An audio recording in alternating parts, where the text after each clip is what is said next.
The figures are frightening. Thousands of drivers and front seat passengers are killed or seriously injured every year. An accident at 30 miles an hour is the same impact as falling from a third-floor window. And the Department of Transport says a seatbelt reduces your chance of death or serious injury by more than a half. In traffic situations, the advantage of wearing a seatbelt, it keeps you in position should your car come into contact with a stationary object or even an oncoming vehicle. And of course that stops you flying forward when your vehicle comes to a halt. But it's not just on roads like this or motorways, is it? Oh no, in built-up areas. In fact, the statistics show that probably the worst area is within about a mile of your own home, where about 80 or 90% of all accidents seem to happen. So it goes to show you should put your seatbelt on sort of every time you go in the vehicle. There will be a few exceptions to the new law on seatbelts.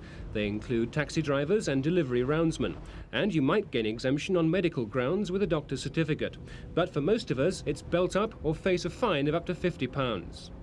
Well, as opposed to the open road, in a town situation like this, you've got pedestrian crossings, you've got road junctions and traffic lights, as we have here. And of course, you stop starting all the time, and there are a lot more hazards in a busy town area.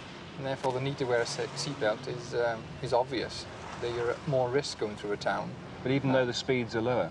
The speeds are lower, but of course, as I say, you've got more hazards and more opportunity to be involved in skirmishes with other vehicles and certainly pedestrians.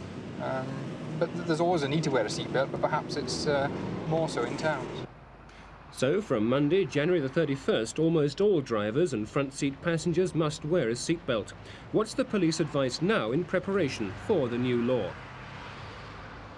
There are 30,000 people either killed or seriously injured in road accidents who were either drivers or front seat passengers, and seatbelts have been fitted to vehicles from about 1965 onwards. There are still many people who don't wear them, and my advice is start to wear them now, get into the practice of wearing them before it becomes law in January.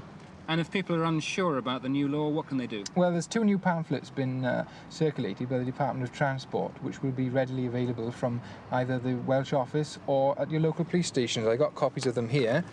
The red one relates to drivers and adults, and the blue one relates to children, who are also covered by this new law.